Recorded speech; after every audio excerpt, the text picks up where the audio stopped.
حضرت عمر کے زمانے میں نا ایک نوجوان تھا، نیک تھا، مسجد جایا کرتا تھا رات کو. تو مسجد جا رہا تھا تو رستے میں ایک عورت نے دعوت گناہ دی. ابن عساکر نے اس کو لکھا ہے. تو نوجوان تھا، خواہشات تھی، کچھ طبیعت مائل ہو گئی. ابھی ادھر جا ہی رہا تھا کہ کسی نے آیت پڑھ دی، والی من خاف مقام ربی جنتان، جو رب کے سامنے کھڑے ہونے سے ڈرے گا اللہ 2 جنتیں دے گا. واقعی ڈر گیا، وہ واقعی ڈر گیا. اتنا ڈرا کہ بے ہوش ہو کے گر پڑا. بیماری سے لوگ بے ہوش ہوتے ہیں، پیسے ڈوب گئے بے ہوش ہوتے ہیں، بچے کے غم میں بے ہوش ہوتے ہیں.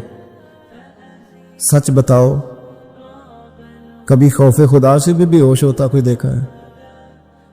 ہمارے ہاں تو روز مرہ ہی نہیں ہے بھائی. اور بڑی باتیں ہیں، بے ہوش ہونے کی، ڈرنے کی، غش کھانے کی. بے ہوش ہو کے گر پڑا. بوڑھے باپ کو کسی نے بتایا بچہ بے ہوش پڑا ہے، اٹھا کے گھر لائے. گھر لا کے کہا بیٹا کیا ہوا؟ نوجوان ہے، چڑھتی جوانی ہے، پر پاکیزہ بڑی ہے. کہنے لگا ابا جی گناہ کی طرف چلا گیا تھا، پر میں نے آیت سن لی جو اللہ کے سامنے کھڑے ہونے سے ڈرے گا رب 2 جنتیں دے گا. میں ڈر گیا تھا، رب واقعی 2 جنتیں دے گا.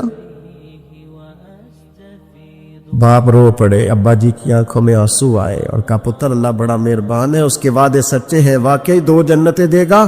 اس نے پھر ایک چیخ ماری اور اس طرح کی ماری کہ اس کی روح ہی پرواز کر گئی. روح ہی پرواز کر. کشتگان خنجر تسلیم را، عشق کی خنجر سے قتل ہو گئے لوگ. صبح حضرت عمر کو پتہ چلا کہ انہوں نے تو رات جنازہ بھی پڑھ دیا، تدفین بھی کر دی. جناب عمر فرمانے لگے اتنا نیک نوجوان خوف خدا سے دنیا سے چلا گیا، مجھے کیوں نہیں بلایا، میں جنازہ پڑھتا. فاروق اعظم فرما رہے ہیں میرا شوق تھا میں اس کا جنازہ پڑھتا. حضور آپ کو تکلیف نہیں دی. فرمایا بتاؤ قبر کہاں ہے؟ تے کامل پیر اونا دے باہو قبر جنا دی جیوے. حضرت فاروق اعظم قبر پہ تشریف لے گئے اور کھڑے ہو کے فرمانے لگے نوجوان مجھے امید ہے میرے رب نے تجھے 2 جنتیں دی ہوگی. ابن عساکر کھول کے دیکھو تاریخ بغداد میں کیا لکھا ہے. حضرت سیدنا فاروق نے فرمایا امید ہے 2 جنتیں دی ہوں گی. قبر کے اندر سے بولا کامل پیرو نہ دے باہو قبر جنا دی جیوے. قبر کے اندر سے بولا. کہنے لگا حضور امید والی بات نہیں، رب کے وعدے سچے ہیں، اس نے واقعی مجھے 2 جنتیں عطا فرمائی. 2 جنتیں دی ہیں، میں نے اپنے مالک کو راضی پائے. جب انسان راضی بالرضا رہنے لگتا ہے نا، پھر وہ ہر روز نماز پڑھ کے تکلیف نہیں اسے ہوتی.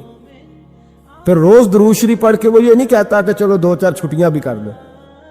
پھر روزانہ تلاوت کر کے اسے کہیں دقت محسوس نہیں ہوتی، چونکہ اب وہ چاہتا ہے کہ جس حال میں میرا رب رسول مجھے رکھیں گے، جو حکم دیں گے، میں نے اس سے کوئی تنگی محسوس نہیں کرنی، میں نے اس کے مطابق چلنا. اور قرآن مجید نے ایک نیا انداز اختیار کیا سورہ مائدہ کے اندر. اس کی آیت نمبر 119 ہے. اللہ کریم نے فرمایا رضی اللہ عنہم ورضوا عنہ. صحابہ کی بات ہو رہی ہے. فرمایا وہ اللہ سے راضی ہے اور اللہ ان سے راضی ہے. حضرت سیدنا موسیٰ علیہ السلام نے عرض کی کوہ طور پہ جا کے مولا میری قوم پوچھتی ہے کہ کوئی ایسا کام بتا جو ہم کریں تو ہم سے راضی ہو جائے. حضرت موسیٰ کی قوم کا خیال تھا کہ تہجد کا حکم آئے گا تو پڑھیں گے، صدقات کا حکم آئے گا تو دیں گے، جہاد کی بات ہوگی تو کریں گے. کچھ جو نیک لوگ تھے ان میں سے انہوں نے یہ پیغام دیا کہ مالک ہمیں بتائے کہ وہ کس کام پہ راضی ہوتا ہے، ہم وہ کام کریں تاکہ اللہ ہم سے راضی ہو جائے. حضرت موسیٰ کلیم کہتے ہیں میں نے عرض کی مولا میری قوم پوچھتی ہے کہ کون سا ایسا کام کریں کہ تو راضی ہو جائے. تو رب کریم نے ارشاد فرمایا موسیٰ کہتے میرا خیال تھا کوئی لسٹ ملے گی، لیکن مالک نے ایک جملہ کہا، ایک جملہ، اور تفسیروں کے دریا بہا دیے. عرش کے مالک نے فرمایا موسیٰ ان سے کہو جا کے کہ وہ مجھ سے راضی ہو جائے، میں ان سے راضی ہو جاؤں گا، مجھ سے راضی ہو جائے۔ بندے اللہ سے راضی یہ نہیں راضی ہوتے۔ امام غزالی سے کسی نے پوچھا تھا، امام غزالی سے، کہ حضور اللہ کا بندے سے راضی ہونا کمال ہے یا بندے کا اللہ سے راضی ہونا کمال ہے؟ تو امام غزالی مسکرائے، فرمانے لگے رب تو بڑا ہی مہربان ہے، وہ تو بڑی جلدی راضی ہو جاتا ہے، وہ تو مسجد میں آ کے توبہ کرے تو اللہ راضی، کسی یتیم کے سر پہ ہاتھ پھیرو تو اللہ راضی، وہ تو کسی اندھے کو رستہ دکھایا تو اللہ راضی ہو گیا، وہ تو طوائف نے کتے کو پانی پلایا تو اللہ۔ امام صاحب فرمانے لگے یہ بندہ ہے جو اللہ سے راضی نہیں ہوتا، جس کے پاس اولاد نہیں وہ کہتا ہے چلو ایک بیٹی مل جائے تو میں راضی ہوں، بیٹی مل گئی تو کہتا اب ایک بیٹا بھی ملے تو پھر راضی ہوں، پھر کہتا ہے یہ دونوں اچھی تعلیم حاصل کر لے تو پھر میں راضی ہوں، پھر کہتا ہے یہ بہت زیادہ پیسے کمائے تو پھر میں راضی ہوں۔ بہرحال راضی ہوتا، لیکن جو راضی ہو جاتا ہے نا، اللہ اکبر، جو اللہ سے راضی سکھی بڑا رہتا ہے، سکون میں بڑا رہتا ہے، مطمئن بڑا رہتا ہے۔ جو سمجھ لیتا ہے نا کہ جو میرے رب نے بہتر سمجھا وہ میرے اللہ نے مجھے، میں کبھی کبھی سوچتا ہوں کہ یار حضرت بلال حبشی نے کوئی عہدہ نہیں مانگا ساری زندگی، انہوں نے نہیں کہا مجھے بھی ایک صوبے کا گورنر بناؤ میری بھی خدمات ہے، مجھے بھی وزیر خزانہ بناؤ میرا بھی کچھ بنتا ہے۔ ایک دفعہ نہیں کہا سیدنا بلال حبشی رضی اللہ تعالیٰ عنہ نے کہ میری بھی کوئی ڈیوٹی ایسی ہونی چاہیے کہ مجھے چلو سپہ سالار ہی بنا دیا جائے۔ ساری زندگی مسجد میں جھاڑو دیا تو اسی پہ راضی رہے، ساری زندگی محبوب کے مہمانوں کا لنگر پکایا تو اسی پہ راضی رہے، ساری زندگی میرے محبوب علیہ السلام کے بچوں کی نوکری کی تو اسی پہ راضی رہے، راضی بالرضا رہے۔ حدیث پاک سنیے، نبی پاک علیہ السلام نے ایک دن صحابہ سے پوچھا کہ تم کیا سمجھتے ہو، اپنے دل کو جب پوچھتے ہو، دل پہ توجہ کرتے ہو تو کیا جانتے ہو؟ تو صحابہ کرنے لگے یا رسول اللہ جب ہم اپنے دل پہ توجہ کرتے ہیں تو ہم سمجھتے ہیں کہ اللہ نے ہمیں ایمان عطا فرمایا ہے۔ تو حضور نے فرمایا تمہارے ایمان کی دلیل کیا ہے؟ ایمان کی کوئی دلیل بھی تو ہوتی ہے نا، ہمارے زمانے میں تو کوئی دلیل نہیں، نماز نہیں پڑھتا پھر بھی میں مسلمان ہوں، روزہ نہیں رکھتا پھر بھی مسلمان، جھوٹ صبح سے شام تک، کہتا خبردار کسی نے مجھے ذرا بھی بات کی سب سے بڑا مسلمان میں ہی ہوں، بددیانتی، دھوکہ، فریب، فرار، لیکن خبردار کسی نے کوئی بات کی سب سے بڑا مفتی میں ہی ہوں۔ جرم سارے پائے جاتے، دلیل کیا ہے بھائی؟ اگر کسی دیکھیں نا، اگر درخت ہے تو دلیل یہ ہے کہ پھل بھی ہے، شاخیں بھی ہیں، لیکن تو صاحب ایمان ہے تو دلیل کیا ہے؟ تو نبی پاک صلی اللہ علیہ وسلم نے صحابہ سے پوچھا کہ تم ایماندار ہو تو دلیل دو۔ تو بڑے خوبصورت تھے میرے محبوب کے تیار کردہ لوگ، عرض کرنے لگے یا رسول اللہ ایمان کی دلیل یہ ہے کہ اگر اللہ ہمیں نعمت دیتا ہے تو ہم شکر ادا کرتے ہیں، اگر کبھی مصیبت آتی ہے تو ہم صبر کرتے ہیں، اور یا رسول اللہ ہم اپنے رب کے ہر فیصلے پر راضی رہتے، ہم اپنے اللہ کے ہر فیصلے پر۔ اب حضور نے رزلٹ کا اعلان کیا تو میرے محبوب فرمانے لگے پھر سنو میں گواہی دیتا ہوں واقعی اللہ نے تمہیں دولت ایمان عطا فرمائی ہوئی، پھر واقعی اللہ نے تمہیں دولت ہے، اگر تم اپنے رب پر راضی ہو، اگر تم راضی ہو اس کام پر جس پہ اللہ نے تمہیں رکھا ہوا ہے، اگر تمہیں کسی کو دیکھ کر تکلیف نہیں ہوتی، اگر تم نہ حسد میں جلتے ہو، نہ بغض میں، نہ کینے میں، نہ تکبر میں، نہ احساس کمتری کا شکار ہوتے، اگر تم راضی رہتے ہو کہ میرے مالک نے بہترین زندگی مجھے دی، پھر اس کا مطلب یہ ہے کہ تم صاحب ایمان ہو۔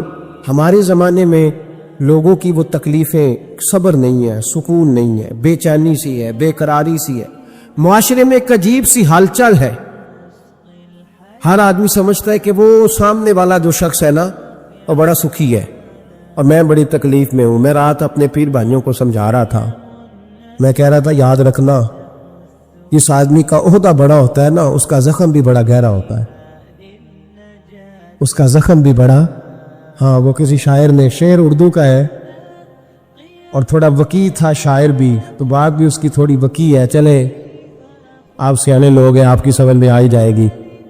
اس نے کہا تھا کہ ہجوم غم میں بھی توہین ضبط غم نہ ہوئی، ہجوم غم میں بھی توہین ضبط غم نہ ہوئی، ہم اس احتیاط سے روئے کہ آنکھ نم نہ ہوئی۔ لوگوں کو نہیں پتا چلا کہ ہم رو رہے ہیں، ہم نے واہ اللہ کر کے دنیا، ہم اس احتیاط سے روئے کہ ہماری آنکھ نم نہ ہوئی۔ ہم نے واہ اللہ کر کے نہیں بتایا کہ بڑی دقت میں، ہم نے اپنے آپ کو محفوظ رکھا، ضبط میں رکھا، حوصلے میں رکھا، اللہ کی رضا پہ راضی رہے، اپنے آپ کو اپنے رب کی رضا پر۔ میرے نبی پاک صلی اللہ تعالی علیہ وسلم نے فرمایا کہ قیامت کے دن میری امت کا ایک گروہ ایسا ہوگا جسے اللہ تبارک و تعالیٰ اس طرح جنت میں پہنچا دے گا جیسے کوئی بندہ اڑ کے جنت میں چلا جاتا ہے۔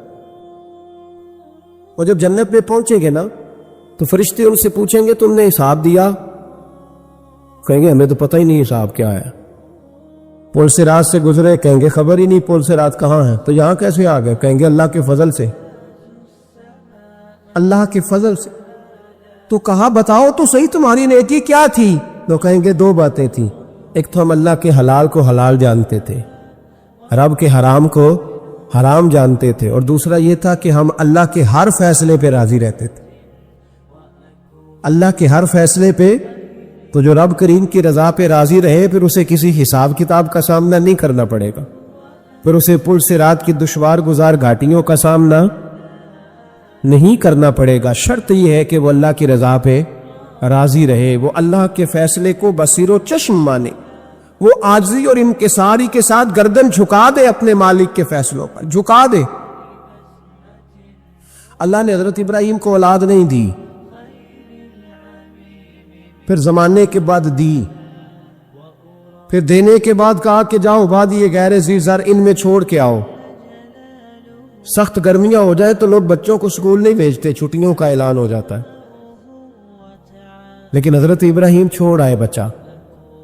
اور بچہ، ایک تو بچہ اللہ تعالیٰ روٹین میں دیتا ہے تو اس کی قدر و منزلت اور ہوتی ہے، اور ایک بندہ بڑی دعاؤں التجاؤں خواہشات کے بعد لیتا ہے، اس کی قدر و منزلت۔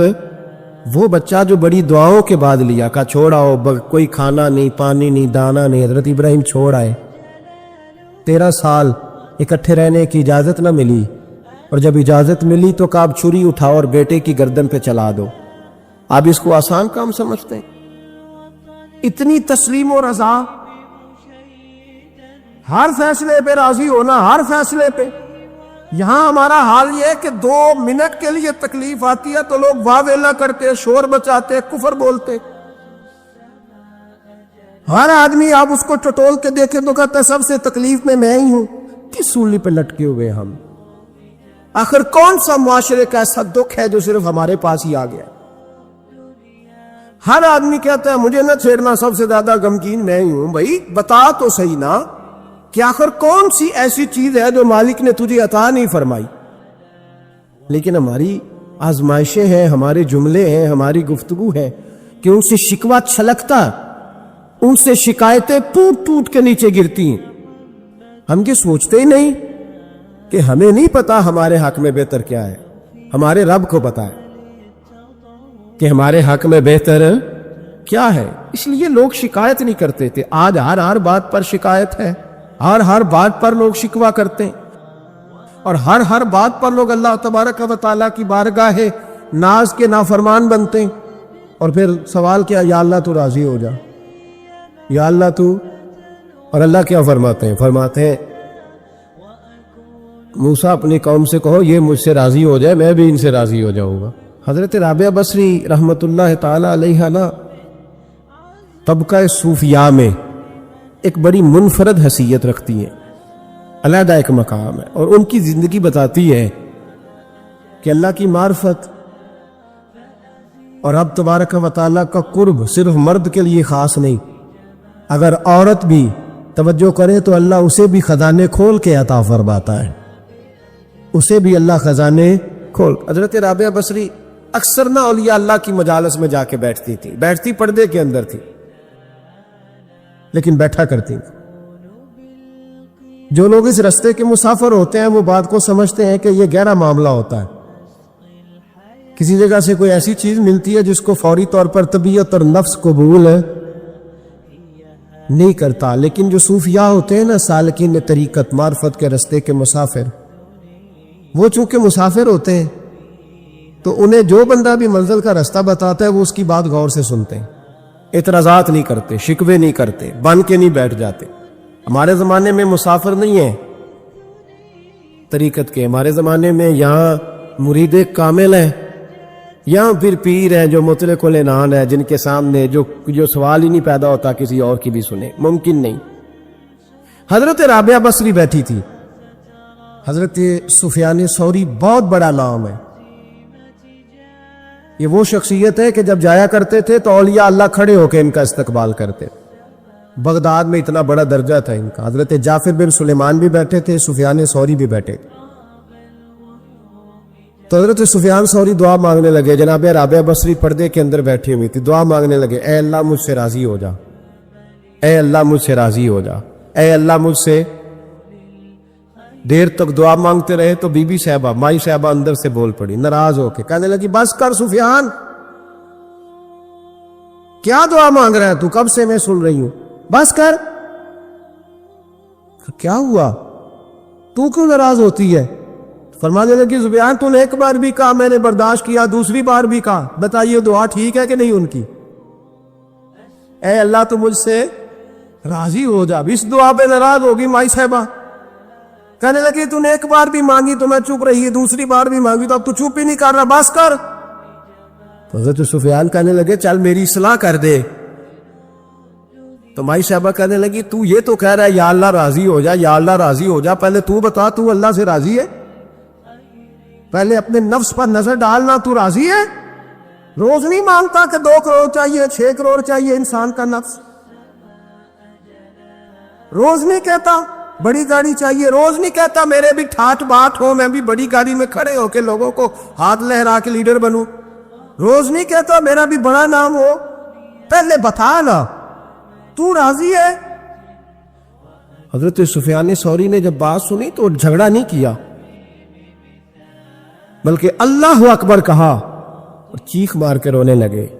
کہنے لگے رابعہ تو سچ کہتی ہے، ابھی تو میں اس منظر تک نہیں پہنچا کہ میں رب سے راضی ہو جاؤں تو میں اسے راضی کرنے چلا ہوں، تو سچ کہتی ہے.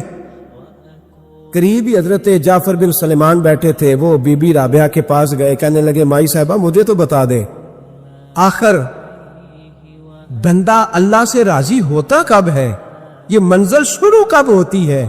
تو آپ فرمانے لگے اس وقت کہ بندے کا جو حال نعمت ملنے پہ ہوتا ہے نا، جب وہی حال اس کا مصیبت آنے پہ ہو تو پھر سمجھو وہ اپنے رب سے راضی ہو گیا.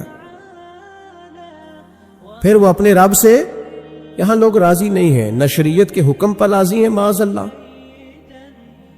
نہ دین کے آنے پر راضی ہیں. حضرت یوسف علیہ السلام کے بھائیوں نے کہا کہ سمجھ تو آ گئی ہے ہمیں کہ ہم نے زیادتی کی، ظلم کیا، اب کرنا کیا ہے؟ تو جناب یوسف کہنے لگے کچھ بھی نہیں کرنا، جاؤ تمہیں معاف کیا. معافی مل گئی. انہوں نے کہا کہ ہمیں تو معافی مل گئی، تو ابا جی تو رو رو کے ان کی بصارت کم ہو گئی آنکھوں کی. ماں بڑا پیار کرتی ہے، پر بیٹے سے جو باپ پیار کرتا ہے اس کا بھی اندازہ کوئی نہیں کر سکتا، کوئی نہیں کر سکتا. دیکھیں نا اللہ کے نبی حوصلے والے، صبر والے ہوتے ہیں، پر بیٹے کی جدائی بین اللہ کے نبی نے بھی اتنے آنسو بہائے، اتنے آنسو بہائے بیٹے کی جدائی میں کہ نظر آنا کم ہو گیا بصارت. بیٹے کو ابا جب بھی فون کرتا ہے پردیس میں کہ تو آ جا چند گھڑیوں کے لیے، میرا پتہ کوئی نہیں، کہتا ابا جی بس ایک کاغذ رہ گیا میں آیا. جب ابا جی پردہ کر لیتے ہیں تو کہتے ہیں اس کو برف میں لگا دو، میں 3 دنوں کے بعد آ جاؤں گا. اب کیا فائدہ، اب تو رہ ادھر ہی، اب کوئی پڑھ دے گا جنازہ بھی، اب تو آ کے میں نے منہ دیکھنا ہے تو کیا ہوگا اس سے؟ اب تو نبی پاک کو حکم ہے جب کوئی انتقال کر جائے تو جلدی دفن کرو. اب تیری ماں نے ساری زندگی آنکھیں دروازے پہ لگی رہی کہ اللہ کرے وہ آ جائے، اس وقت تو تجھے خیال نہیں آیا، تو تجھے کاغذوں سے پیار رہا، تو اب کس بات کا انتظار؟ حضرت یوسف علیہ السلام سے بھائی کہنے لگے کہ جناب یعقوب کو نظر آنا کم ہو گیا ہے، ان کا کیا کرے؟ تو قرآن ہے بھائی، قرآن. میں نے کہا یہاں ہمیں سمجھا دو، یا ہم سے سمجھ لو نا بھائی، ہم سے ہی سمجھ لو. یہ اس آیت کا بتاؤ کیا ترجمہ کریں، بتاؤ.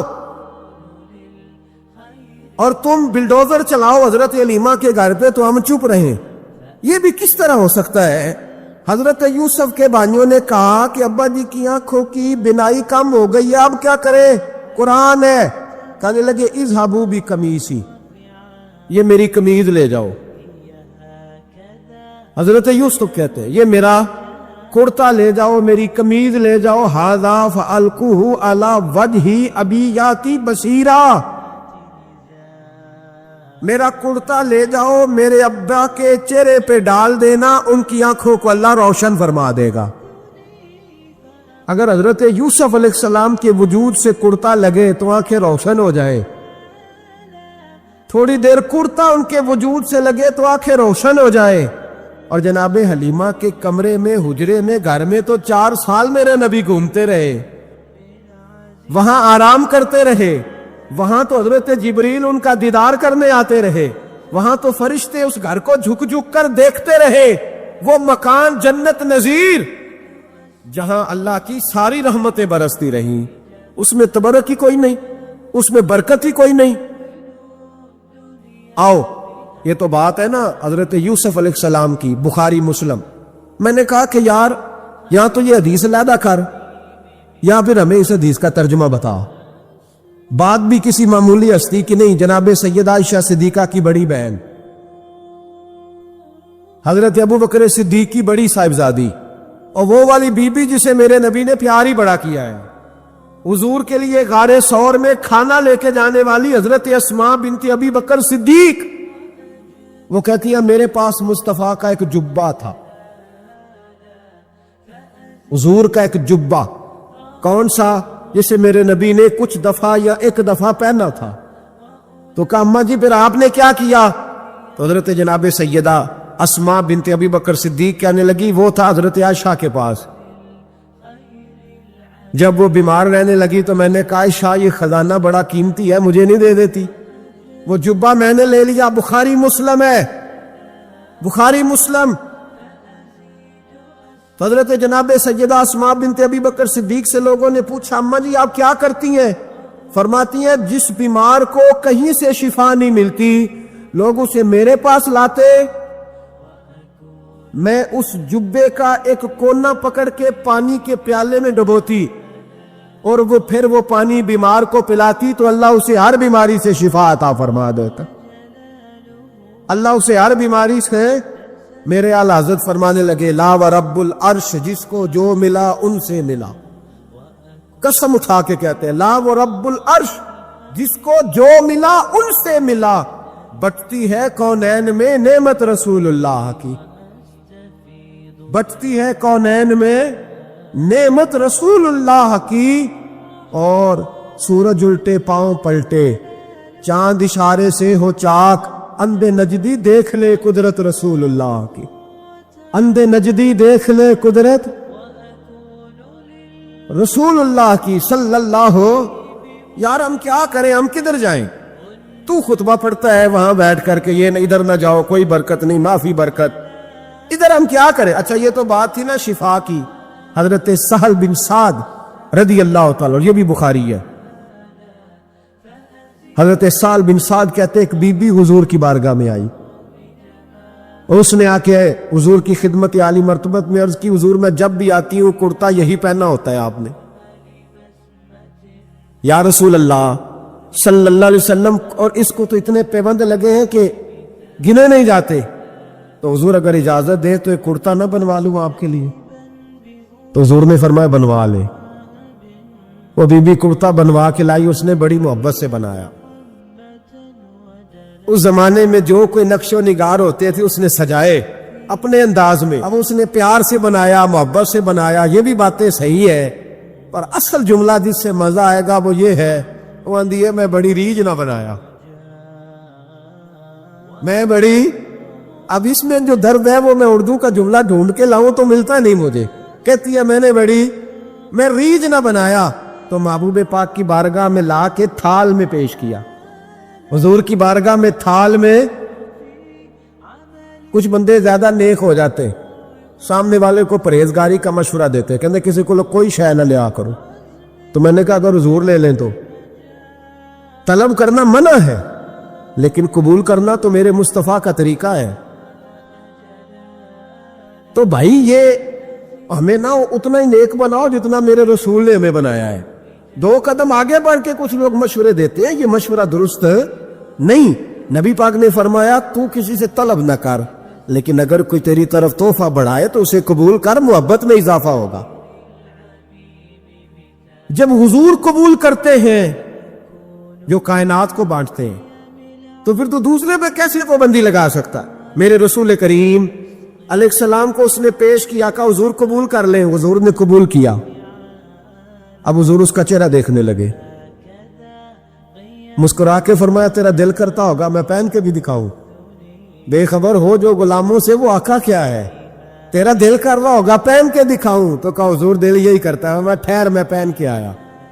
قربان جائے کیا اندازے. اچھا یہ سب کا نصیب بھی نہیں. یہ تبرک لینا، برکت لینا، لے کے آنا، یہ سب کا نصیب. آدم چشتی کئی دفعہ بڑی بڑی بات کر جایا کرتے تھے، کہنے لگے ایسا کوئی محبوب کہیں ہوگا نہ کہیں ہے، بیٹھا ہے چٹائی پہ مگر عرش نشیں ہے.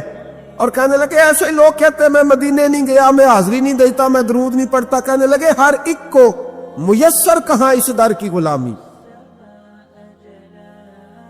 ہر ایک کو میسر کہاں اس در کی غلامی. اس در کا تو دربان بھی جبریل امی ہے. ہر ایک کو میسر کہاں؟ بھائی تو ایسا ہی کہہ رہا میں گیا نہیں، ہر ایک کو میسر کہاں اس در کی غلامی. اس در کا تو دربان بھی. ایک جگہ کہنے لگے تمہارے رخسار کی تجلی تجلی نور سرمدی ہے، یہ مہر و ماہ کی ضیا نہیں ہے، تمہارے چہرے کی روشنی ہے. وہ جلوہ ذات ذات حق سے جو سب سے پہلے جدا ہوا تھا، وہی بنا کشور رسالت. یہ 4 سو جس کی روشنی ہے، جو ہم بشر ہیں تو وہ بشر کیوں، جو وہ بشر ہیں تو ہم بشر کیوں. یہ راز ہے ایک، اسے وہ سمجھے جسے حقیقت سے آشنی، جسے حقیقت سے آ گئی ہے. اور پھر آدم چشتی کہنے لگے زمانہ حیران کہ ایک بشر لا مقام پہ پہنچا تو کیسے پہنچا. زمانہ حیران ایک بشر لا مقام پہ پہنچا تو کیسے پہنچا. میں محو حیرت ہوں کہ عرش کی جہاں زمین پہ کس طرح رہ رہی ہے.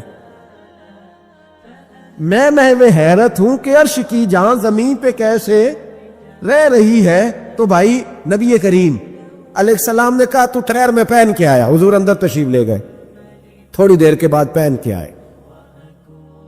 اس خاتون کو اتنی خوشی ہوئی کہ اس کی آنکھوں میں آنسو ہی آ گئے. کہنے لگی دیکھو میرا نصیب میں بنا کے لائی ہوں، مصطفیٰ نے قبول فرمایا. بڑی راضی ہوئی، چلی گئی. حضرت سال بن سعد کہتے ہیں قریب ایک صحابی کھڑے تھے، اور شارحین نے لکھا ہے معمولی آدمی نہیں، حضرت عبد الرحمن ابن عوف تھے، صحابہ میں سب سے امیر آدمی. اللہ اکبر، ذرا لطف دیکھیے گا. کہتے ہیں وہ قریب کھڑے تھے، جب حضور نے پہنا نا تو تعریفیں کرنے لگے، کہنے لگے سوڑیاں کمال ہی ہو گئی ہے، محبوب کیا بات ہے. حضور اس کے بنانے کی محبت کی بھی کیا ہی بات ہے، پر جو اللہ نے رنگ روپ آپ کو عطا فرمایا اس کی بھی کیا ہی بات ہے. یا رسول اللہ اتنا پیارا لگ رہا ہے، اتنا پیارا. جب کوئی زیادہ تعریف کری نا تو تعریف کرنے والوں کی بھی اپنی اپنی نیتیں ہوتی ہے نا. جب زیادہ ہی تعریف کی تو حضور نے فرمایا تجھے پسند آ گیا دے دوں. اور پسند آ گیا تجھے. کچھ بندے سیانے ہوتے ہیں پتا ہوتا ہے جو مرضی پہ آ کے تیار ہی نہیں کرتا، اور جنہ مرضی تعریف کرو وہ کہتے تو لگا رہو مجھے پتا تو کی پیار ہے. تو کہا پسند آ گیا یا رسول اللہ بڑا. تو فرمایا چاہیے. کہ حضور مہربانی ہو جائے تو کیا ہی بات ہے. سرکار اندر گئے، وہ پرانا کرتا دوبارہ پہنا، اور میرے رسول پاک علیہ السلام نے اس کرتے کو اتارا. بخاری پڑھ رہا ہو، اور نبی پاک نے لا کے دیا. فرمایا چل یار وہ بھی راضی ہو گئی ہے، تو بھی راضی ہو جا. چل دونوں ہی راضی ہو جائیں، وہ بھی راضی ہو کے گئی، تو بھی راضی ہو کے جا. اس کو دیا، حضور چلے گئے. صحابہ بعد میں اس صحابی کے پیچھے کہنے لگے یار تو تگڑا بندہ ہے، تجھے ضرورت ہی نہیں تھی. اور حضور علیہ السلام نے بڑی مشکل سے قبول کیا.